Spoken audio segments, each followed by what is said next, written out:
Hi, Helena. Hi, Adam. And hi to all of our listeners out there. We have got such a fascinating and genuinely funny episode for you today. But before we get into that, let's introduce ourselves. Helena, over to you. My name is Helena Dix. I'm an opera singer who travels the globe causing chaos and mayhem with my high notes. I don't always sing. Sometimes I do other things. I'm a dog lover. I love to cook and love to eat, as you can probably tell. And I love to laugh. And my name is Adam Miller. I'm a former opera singer turned producer, writer and director. And Helena, you and I have worked together a number of times over the years, and it has always been a great pleasure. So Helena, tell us, it's a good friend of yours on the episode today. Who have we got? It is my dear friend, Eleazar Rodriguez. I'm going to say that with a lovely accent, who is a colleague and gorgeous tenor friend of mine. Yes, Eleazar Rodriguez, a distinguished Mexican tenor, renowned for his vibrant portrayals of leading roles in numerous operas. He was the recipient of the Placido Domingo Scholarship from his homeland in Mexico, and he has gone on to sing so many really interesting roles around the world.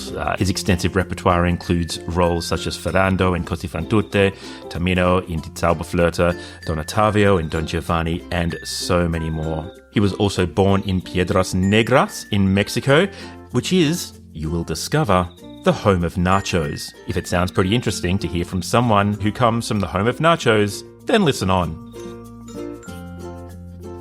You forget that we sing so many high notes throughout our lives that we lose, brain mass due to the constant abuse and the eternal finding of the placement. And we're like, what the hell does that even mean? He's a baritone, so he doesn't know anything. He doesn't know anything about it. For starters, am I pronouncing it correctly? Is it Eleazar Rodriguez? Yes, Eleazar Rodriguez. Oh, God, no, I didn't. I said it, Eleazar Rodriguez. No, you say it, you say it better than, the vast majority of people. You know that I tend to always here in Germany, I tend to tell them, Ellie is fine. And they're like, Ellie is wonderful. Ellie is wunderbar. Yeah, we can do that.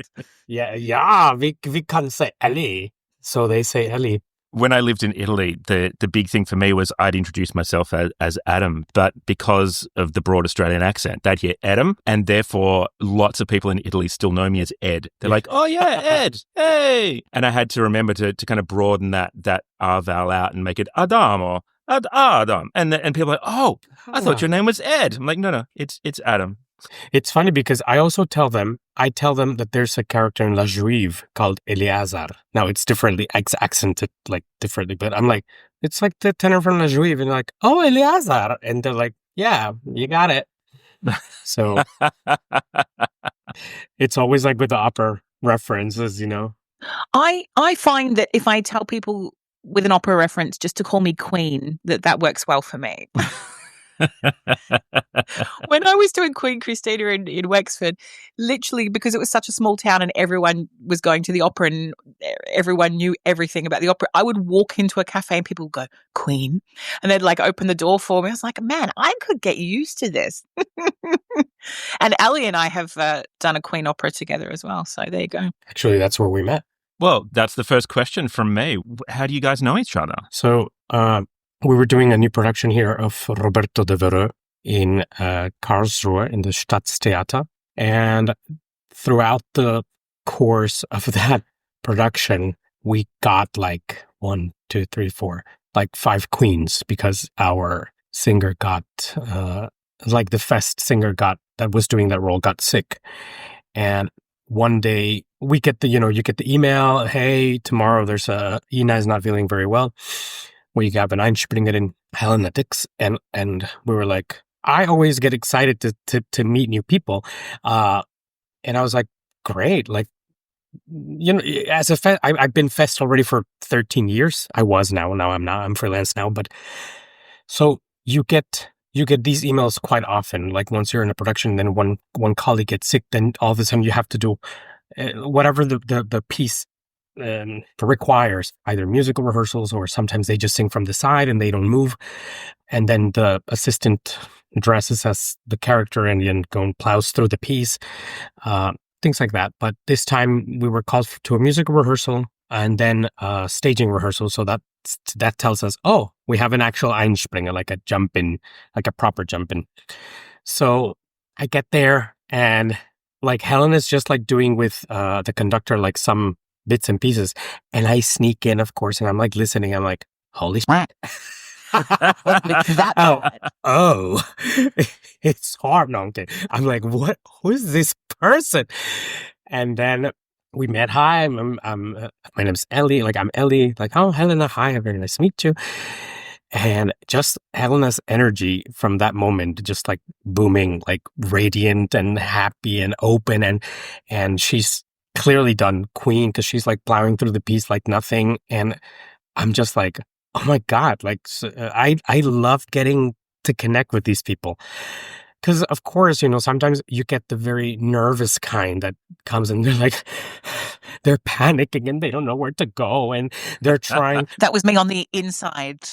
They're trying to remember like words or stuff like that because maybe they haven't sung the role in like years. Then all of a sudden you get the call from your agent. They're like, oh, you have to jump in and for one show. It's like, so you're trying to get the role back on track. Anyway, that's where we met.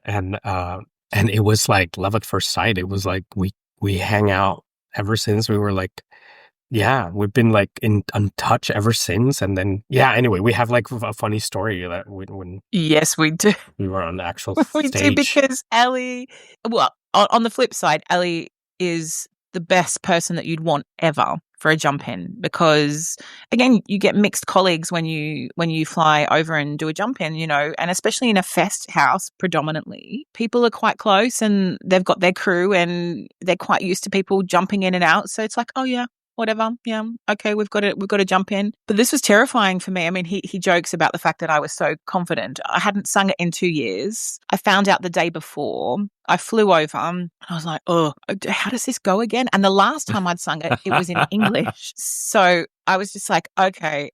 And I mean, he says I was radiant and lovely. On the flip side, he was just the most wonderful human to have in the room and to be helpful. But no one had kind of told me a couple of things like that the stage rotates as well. Yeah. Like you want to... Oh my God. So you ended up singing half the show to the back. Exactly. You're like, where's my audience? It's like, where's the soprano? And when we rehearsed it, it was in a room. And then the next day, Ellie actually offered to come in early and work with me on the stage, which was just so lovely. And he's like, by the way, the stage moves. I was like, what? And there was this brilliant moment. We laugh about it still now because this is one of the best stories ever. It's one of those like, it's mainly like, it's like the plot. Like, it's like that part of the opera where the queen gets delivered the scarf of Sara and she's trying to get it out of Roberto. So it's like, okay, tell me, have you been, like, are you in love with anyone? Like, please tell me. She gets like really freaky. And Roberto's like, I don't know what you're talking about. I have no idea. Maybe there's another Roberto that you're, and so in this part, I'm with my back to the audience and we rehearsed it. Like, it was so funny because we rehearsed it well. And of course, I understand, like, of course, when you're doing an Einspringer or when you're doing a jump in, there's 50 million things going through your head. And maybe one of those things, either you're with the conductor or, oh, this thing is coming now, I have to do that. But in that particular moment, Helena had to cross to the other side of the stage, open a little wooden box and get the scarf out and come. The big reveal. But Helena, for some reason, was singing like she was parked in front of me and I was with my back and I started to do like I'm like, he did this crazy eye thing. So I'm facing him and the audience can't see him. And we're singing this duet and it's like, bah, bah, bah, bah, bah, and he's like doing this crazy eye like. I'm twitching. I'm like, is he got a twitch? That's really unfortunate. With my tongue, like, go to the other side. Like, you have to go to the other side. Helena realizes on that point, like, I saw her oh shit moment. Like, oh shit. She continued to sing this high note. She was like, ha, held the note as she crossed the stage to that little box, grabbed the scarf. The note continues, ha, walks back, with the scarf and like in my face, and I was like, what the hell was that? Like, I got him. I was in the moment of like, whoa, did that just happen? Like, how did she have that high note so long? Like, and she just like, but I saw, in the face, she's like, oh, this scarf. And she, it's one of the most fun stories that I have. Literally, it couldn't have been a more pivotal plot point that to take the scarf out. Like, you can't cock that bit up. Like, it's so important. And I just thought, at the time, I'm facing him and we're doing this massive duet, and I was like having a good time. And then I'm looking at him and he starts to do the eye thing, and I'm like, in my head, I'm thinking, oh, that's really unfortunate. The poor guy's got a bad twitch. Either that or he's having a stroke. I really was worried about you. And then it was that moment where I was like, oh no. And when I held the high note and went across the stage, I thought, in my head, I'm like, I have to catch the conductor's eye as well. So I looked down at Maestro and I look at, because he's looking up at me, knowing he knew the production very well as well. So he could tell that I'd done something wrong. And I'm looking at him, and all I'm thinking in my head is, don't change the chord, don't change the chord, don't change the chord, don't change the chord. And he was with me the whole time. He's just holding the chord, and I'm like, Dominic is wonderful. So she came back to me being like this, still with my back to the audience. I was like, my mouth like dropped to the floor. I was like, oh, right, I have to react. so my reaction was genuine. I was like, what the fuck? I literally turned like that. Little did the audience know that I was in shock because of Helena's like high note. It was amazing. It was That's beautiful fantastic. Yeah, but I think that was the only bump. I mean, that was the only like minimal bump that Helena had through the whole piece, because it is like she was saying, like what I remember of this, the set kept rotating and changing like directions, and Helena did so good. Like, yeah, we were really happy afterwards, and we laugh about that moment like ever since. Jesus, so funny. Ironically, I don't know how long after it was, but we had a Roberto Devereux in London in concert, and we lost our tenor, and I told them to bring Ellie over, so he came over. Yeah, we had our second go at it. And jumped in again. So it was nice to be able to give it another go without the eye twitches this time, although we did have a little look at that time, Yes. There's a picture actually where you're like holding the scarf right in front of my face. Exactly. But this time you got it out of your bra. So you were like, I know where the scarf is. It's right here. It's in my most sacred place, my friend. It's my most sacred place. Yeah. Have you had that happen to you often, Ellie, where you're working with a jump in and they miss a prop, they miss a note, they miss a scene? Yes. But you see, I'm very flexible. Like, I have the gift, I think, of always being aware of what is happening. So I always help, even when there's an Einspringer that comes, and I always ask them if it's a scene with me. I'm like, hey, do you have the prop? Like, or are your props ready? Like, and sometimes they go like, oh my God, I need money, or I of course the lighter, or this or that. So I know how it feels because I have done many Einspringens. I was going to say, you do heaps. Yeah, I do, and it's one of my most favorite things to do, because it's just the energy. Like, I don't get necessarily nervous. I get I think that's how my nerves actually come, but I get extremely excited about being on stage. But I'm very organized. So I write everything down, and I do like a little plan for an Einspringen, not for my actual productions, because, you rehearse them like 50 million times. So I write everything down. But yes, I have had people that have come and all of a sudden it's like, oh, they forgot that they have to go. So I like guide them through the door as I'm acting. But it's fun. Like, and they always come in, they're like, I'm sorry. It's like, do not apologize.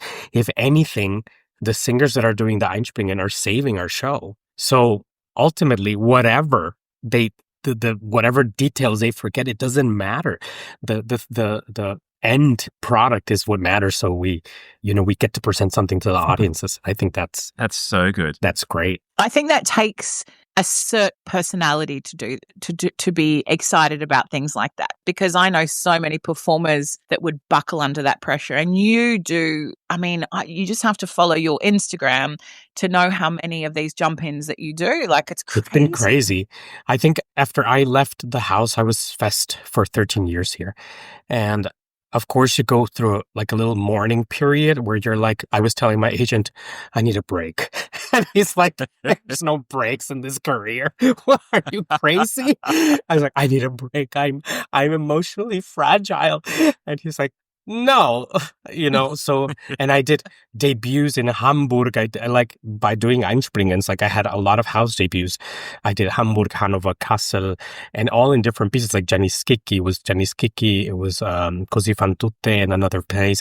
And I did, I've been just like, and then I did Opernhaus Zürich, where I did Camille de Rosillon and the Lustige Witwe, and it was so much fun. Like I had so much fun getting to know new people and hanging out. And actually, I remember I always welcomed singers that came to do Einspringens, or we used to have gala performances too, because, after a while you're singing in a, like, I can talk about myself, but in a fest for a long time with the same colleagues, you already sort of like get to know what the singer is offering, so you always, this singer always like has to put his hand like this to sing a high note. Like, it's like crazy little details like this. But for people at home, Ellie just mimed the baritone claw. The claw. Yeah, the baritone claw. I did not flip anyone, I swear.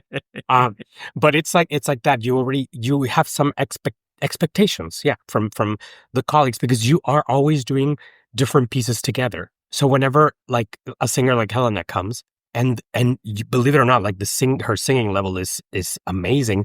So of course mine goes up high too, because you want to, hey, I need to also deliver. And then people really remember these shows because they go like, oh my God, there was something very special about you, like I haven't heard before. And I know what it is. Like, I know I like to be challenged, Sure. in that way, because when you have such a strong force on the other side as your equal, as your colleague, then you go like, yes, I can, and you deliver. So you become a baritone right there. And then you become a baritone with a claw. And yes, it's very fun. And so what was that journey for you? So you grew up in Mexico, then you trained in San Francisco, is that right? Yeah. And you're part of the Marola program, and then across to Germany. What was that journey for you? Well, in a nutshell, I was born in Piedras Negras, Coahuila, which is like a very little town, actually, where the nacho was created. So, whenever you're in a pub quiz, like, and they say, where was the nacho created? You're like, Piedras Negras, Mexico, señor. And anyway, and the three tenors Pavarotti got me really hooked. Pavarotti got me really hooked into opera, and long story short, I ended up in Mexico City in the young artist program. From that, my teacher invited me to San Francisco, where I did my bachelor's. I wanted to stay in a master's to do my master's degree, because I don't have one, but I wanted to stay in San Francisco. And that was after I had done already the both Marilas. I did 2009, 2010.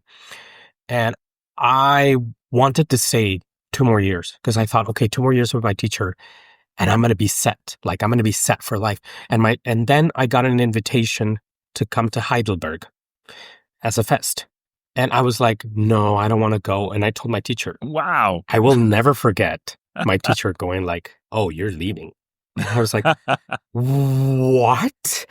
You want to get rid of me? Like, sort of like things. And yeah, Cesar and I have always been really dramatic in a good way. And he said, you need to leave. Like, if there's anything you're going to learn in these 2 years, you're going to learn there in like 2 months. Go. So I did. I did my whole move, like from San Francisco. I graduated May 2010, and I got to San Francisco, to Heidelberg in September 11. Funny story. I arrived on this. I have this so present because it was one of my first sort of like experiences with a Festus system. I arrived one day before, like on the 15th, and on the 16th I had my first Zauberflöte rehearsal with the conductor, and that's Cornelius Meister. And I was like, jet lag? Hello? Are you going to let me sing? And I went and this is after they engaged me. I appeared, because of course I did not plan with the jet lag and all. I appeared to sing the most horrible rehearsal in my life. I'm like, this is bad sound. You know, and the conductor is like eyeing me like, what have we done? Like, who have we chosen to come here? Oh my God. I was like, I'm so sorry. I was like, literally, I'm so sorry, maestro. I just arrived yesterday. And then he was like, okay. Okay. But yeah, that's how I started. So I arrived to Heidelberg. The funny story is that I arrived in September and I did not know at that point that they were going through an intendant change. So like a general director change. So I got a letter in October and I grabbed this letter. And at that point, I had no knowledge of German. So I gave it to my colleague baritone who was singing Papageno. We were dressed for a show when I got this from the door because I arrived to the show and he's with the feathers and the green face, as Papageno. And he grabs the letter. I said, what is this? I just got it in the forte. And he's like, oh, you're fired. What? Oh my God. I was like, what? He's like, don't worry, I got one too. And he said, it's just normal. There's a new team coming in. So they're allowed to clean house to bring their own people. And I'm like, I just moved my entire life. I mean, it was like 3 bags, but I moved my entire life from my student life from San Francisco. I was like, what is happening? So I called my teacher crying. Like it was before the show of Talbot. I was like, they fired me. And then like, what? Like he also had no idea. But that was very difficult because you're thinking, of course, oh my God, I'm going to eat the world. I'm in Europe now. I'm in a fest contract. Like this is what a lot of people want. And it was offered to me in a silver platter. And all of a sudden I'm fired. And I'm like, what? It was the most surreal Zauberflöte I've ever sung because my brain was, let alone my brain is never there. But this time I was literally like, you see the quintets that go quite, movie. You see like really slow motion as you're like going through an existential crisis and then you have to perform. And then, yeah, it was really surreal. So what happened in the end? So from Heidelberg to where? So I was fired. Then I had my meeting with the new intendant, with the new people that knew nothing about me. And I'm sitting there and you're trying to plead your case saying like, if you give me an opportunity, but they don't have to give you shit because it's their, they bring their own people. But the people that invited me there, they were moving to another opera house, which is Karlsruhe. And I think at the beginning they hired me because I later knew that a tenor had quit the ensemble position, quite in the middle of his contract. So they needed someone that had done already some roles. So I had already done Tamino. I learned Giacchino in Fidelio. I did Cassio in Otello. And I don't remember what other thing I did. Some concerts and stuff. But these people invited me then to Karlsruhe. It did take a while though, because I think they invited me obviously to cover the position, but they did not know how I was going to work. Because they heard that first rehearsal and went, oof, gosh. Yeah, exactly. They're like, ooh, let's put a pin on it because we're not 100% sure.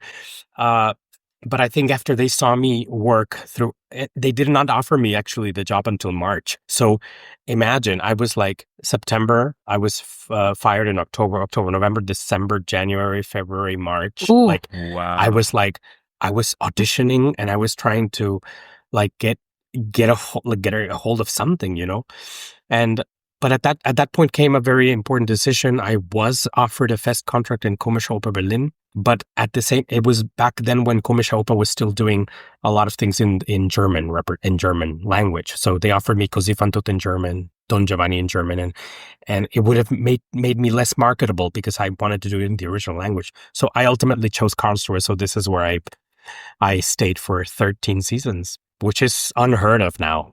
I never planned to stay this long in a house, but they always gave me really good roles. And then I met my wife here, so she's also fest. So it's been quite a ride. Yeah. that's how I got to Karlsruhe. Oh, that's amazing. That's such an incredible journey. And Helena was telling me that, was it for Karlsruhe that you started doing a lot of your social media work to kind of do promotions for the opera company? Actually, well, I started before that. Like I did help them a lot after COVID, but when COVID came, not only me, everything stopped. Like, and no one knew what the hell it was. Yeah. It's really funny for me because now people that have had COVID now, like they're just like, oh, it's a cold. It's like a strong cold. But Yeah. I'm still like a little bit like, I don't know. It's like, for me, it's There's always trauma. very delicate. Yeah, there's trauma Yes, it's there. a trauma. So during that big COVID pause, we stopped performing. And I was really struggling because I think it is my sort of like, maybe it's not only me, but I use it as a therapy to get a lot of things out and to sing. And when I'm singing, I'm like, I'm releasing a lot of stuff. And I started making funny videos for myself. Like, I've always been quite creative. Like, I've always been, when you have me in a cast, I'm always the one that isn't like Helena. I'm always making jokes. I'm always making like, even if it's like the most dramatic piece, like if it's like, What? I'm so serious. I can't believe you would say these things about me. And so even if it's the most dramatic thing, like I would always come up with like, what if this happened? Sort of like to my colleague, and my colleague was, "Blah," and they would yell at him. It's like, oh my God, Herr blah blah, please like be serious. And he would turn and I would be like, yeah, be serious. I mean, Such an angel. You're such an I'm angel. such an angel. So I always had all of these crazy ideas in my head about opera and how I can make it available to younger generations, and I started making really funny videos. Like there's some that and I made a lot. I've stopped now, and for just because of time. Like you become also like a perfectionist when you start doing these kind of things, and you're looking for in my head, it's very cinematic. So I always see, oh, okay, I need to have this angle and this angle. And if the final product is not that, I don't post it. Even if I have like a lot of other videos that I have done that are really funny, that Uliana, my wife, says like, that's hysterical, just post them. And I'm like, nope, no, it's just my quality. It's like my quality. So I started just to post them like for fun, and like I would get a lot of really amazing messages from all around the world, like people that were like, dude, you just make us like laugh. And that for me was like, oh, that's great. And I'm so grateful because social media can be also very mean. And I am happy to say that I never received a negative comment. If anything, it was always like people that were struggling through the whole, through that period of time. And they were like, man, you made me laugh a lot. Like, thank you so much for that. And that for me was like, oh my God, that's ultimately as an entertainer, as a performer, this is what we want to do. You want to share your Absolutely. your art, your talent, so people can go like, oh man, you made me feel great, or I heard you sing the song, and for me, it was through those videos, And he became so popular with that branding. And I realized that, of course, I was watching him do it. I was like, well, that's my buddy. But then what I didn't realize even more was just how crazy his following was. So I went to sing in Seattle to do Le Notte di Figaro. And we were in the dressing room with my makeup artist, and we were talking about Instagram. And she's like, oh, I'm not hugely into opera, but there's this guy I follow on Instagram who is the funniest, like the best. And I've got this crush on him, and he's like blah blah blah, and I'm in my head, I'm like, no way. She's like, oh, like the Mexican tenor. And I went, Eleazar Rodriguez. And she's like, yes, have you sung with him? And I said, I can do you one better.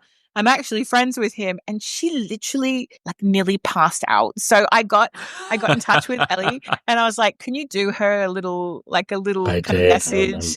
And literally, she burst into tears, like when I said it to her in the makeup room. So I got the best makeup of the whole show because I was connected to the Mexican tenor. Yes, actually, this has been so alien. Like, I've been feeling, I've always felt like such an alien to that feeling of like being recognized and being like being famous, if that's even a word, because popular maybe, because I would be all of a sudden, a lot of people would be very like contacting me to do collaborations, and I refuse. I would be, or people would ask me to companies would ask me to do like work for them, and I would say no because I never work under a timeline. Like if I put my creativity, oh, I have to do for Wednesday this, it never happens. Of course.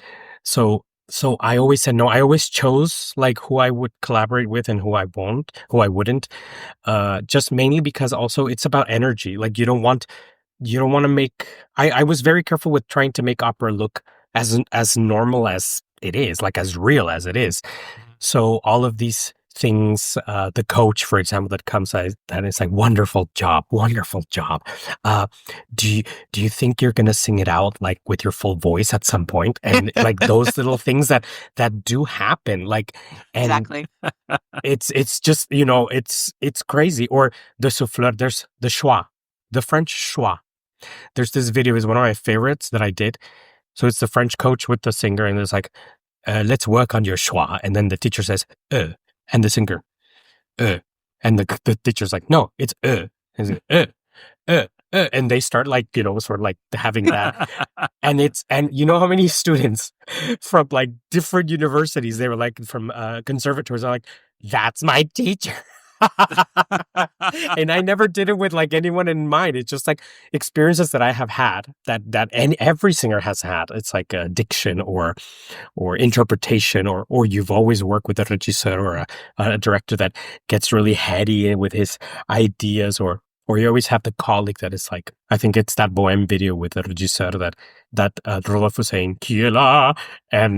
And he turns to the director and is like, is that okay? Does it have enough like substance, or like, do you know like the interpretation? And then Mimi is on the side like rolling her eyes. It's like, it's like those little things. I just enjoyed doing it a lot. Eventually, I did help the Opera House here I took over. I think it was 1 year that I took over for the social media for the opera department, and we had a blast. Like, I think at that point also because my colleagues were like also following me, and they were like, oh my God, Ellie, your ideas.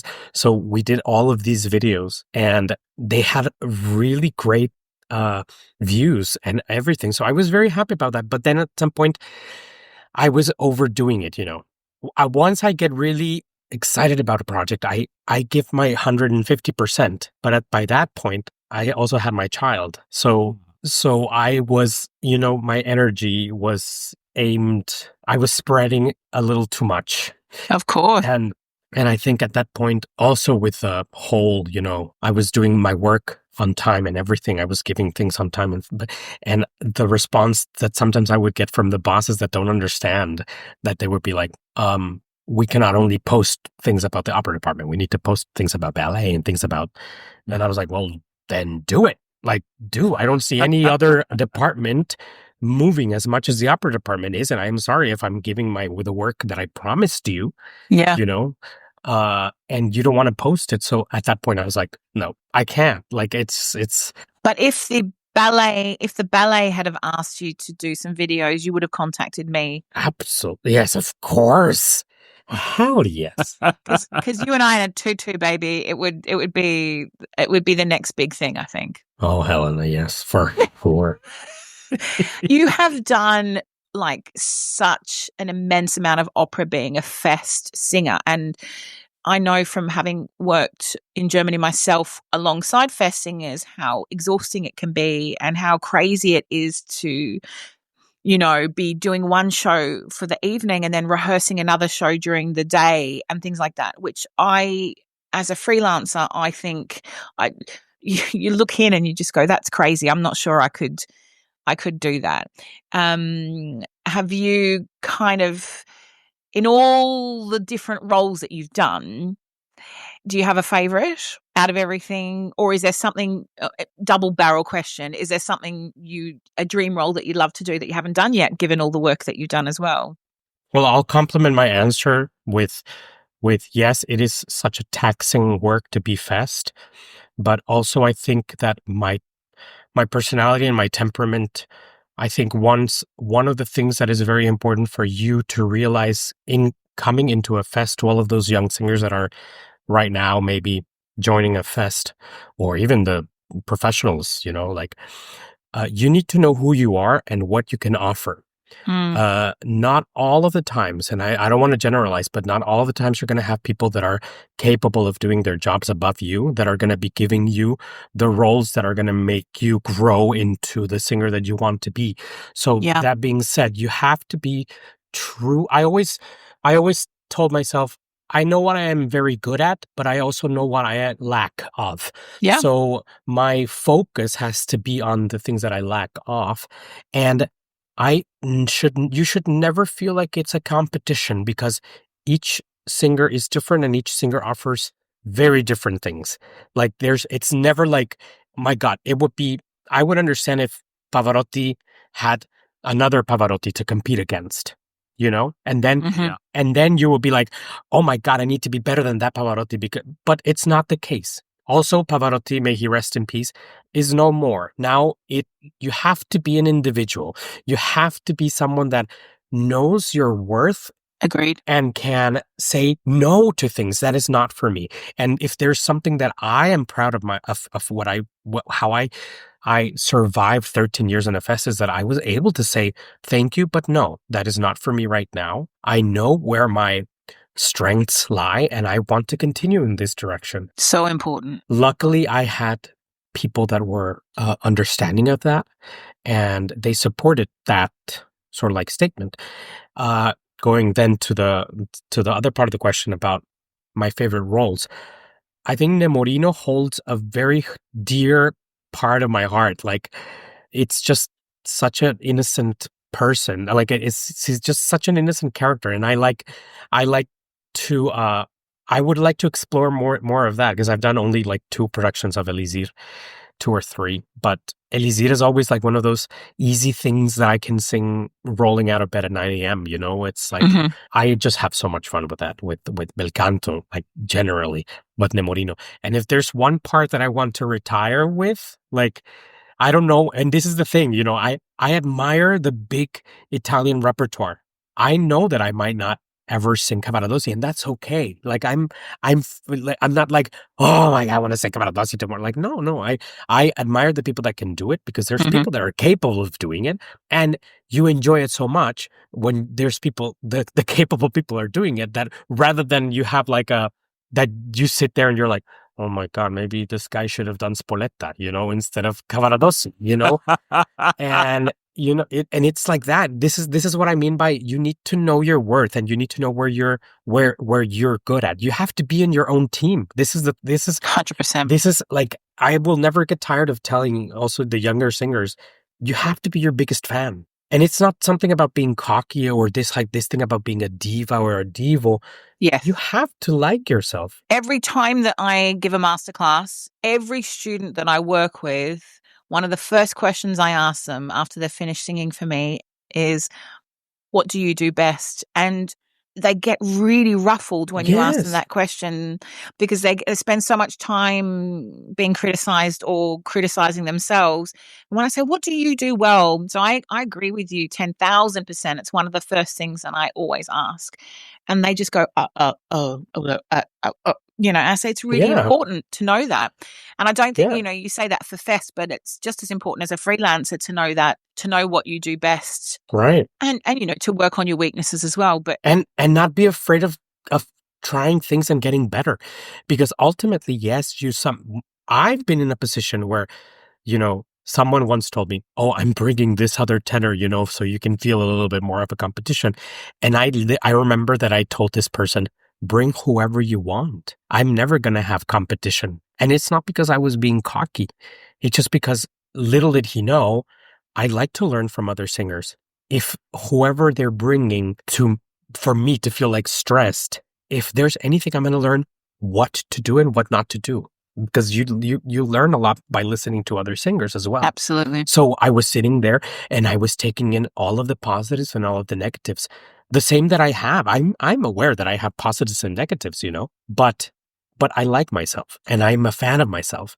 And because ultimately it's a beautiful career, but it has its sharp edges, where not very often do you have that support group around you that keeps telling you, yes, you're going the right direction. You're going the right direction. You have to have like a very strong commitment to yourself and your beliefs, because my God, criticism now, listen, this morning, I rarely go into Twitter nowadays. Sorry, X. I rarely go into this platform, but today I was like, I'm just gonna see what's new.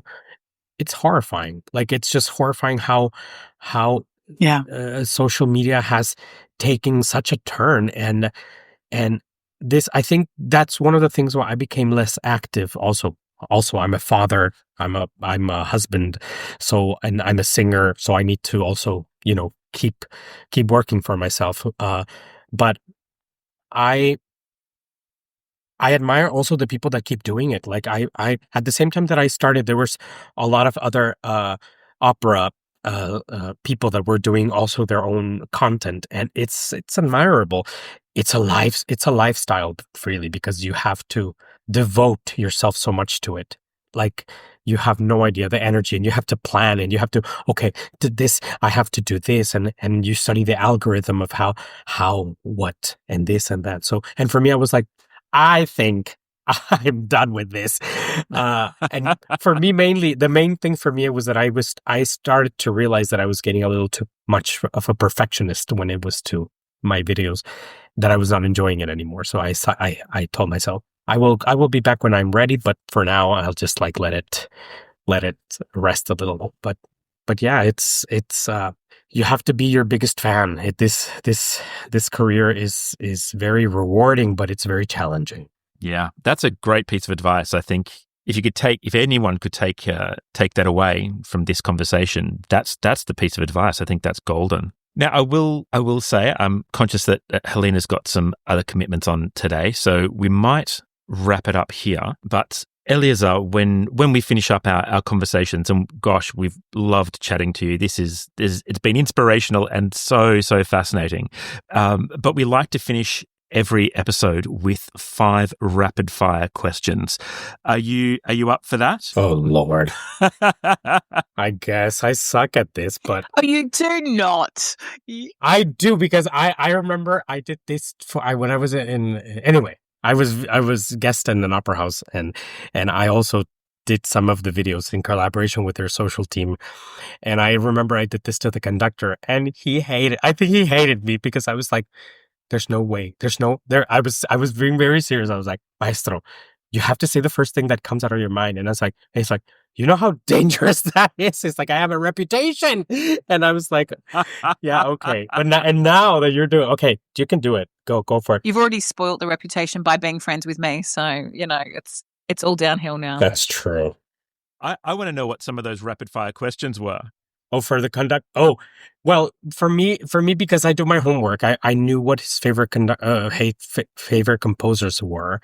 So, like, there were 2 questions that were. It's like what they do now. Like, they put like, I don't know, Beethoven or Mahler, and he's like, I knew that both of them were his his most favorite and what he's like known for. And he's like, "You're gonna do this to me?" It was just like funny.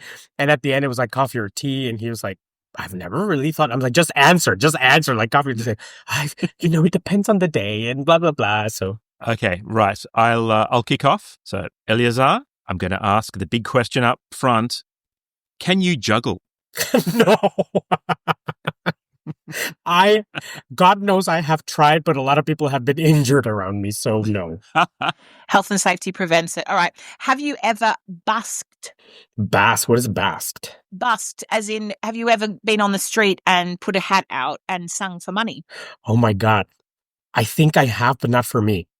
Like, I have helped someone bask. Busked. Bask. Bask. I love this. Okay. If you weren't a performer, what job would you love to do? I love cooking.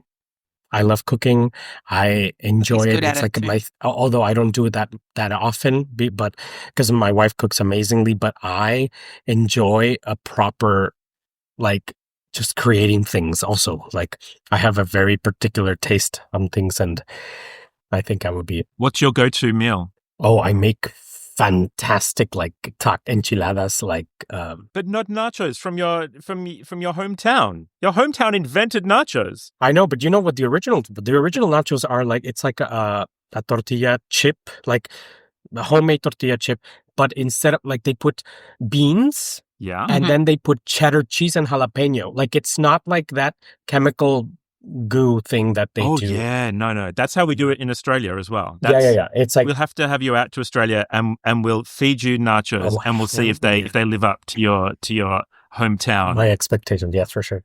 I'll be the judge of that. If you could perform a duet with anyone in the world, living or dead, who would it be? Oh my God, I would have loved to sing with Montserrat Caballé. People always ask me about if I had like a favorite tenor, and I can never answer. I like Pavarotti, but he was, he's one of the many. But someone that I would have loved, it's Caballé. Like just, my God. And now I can see why you get on so well with Helena. She's been compared to Caballé so often. And hello, singing that like high pianissimo. In fact, I was producing a show and had Helena and another lovely tenor performing the fantastic Freddie Mercury Caballé duet. And oh gosh, that was fun. Barcelona. So much fun. We have to do that again. Yes. Shout out to Mark Cunningham. All right, you have the final question, Ads. Yes, final question. If you had to enter every single room with a personal theme song for the rest of your life, what would that theme song be? I'm a bit worried about this one. Oh my God. It's no. It's the beginning of I don't remember the name of the song.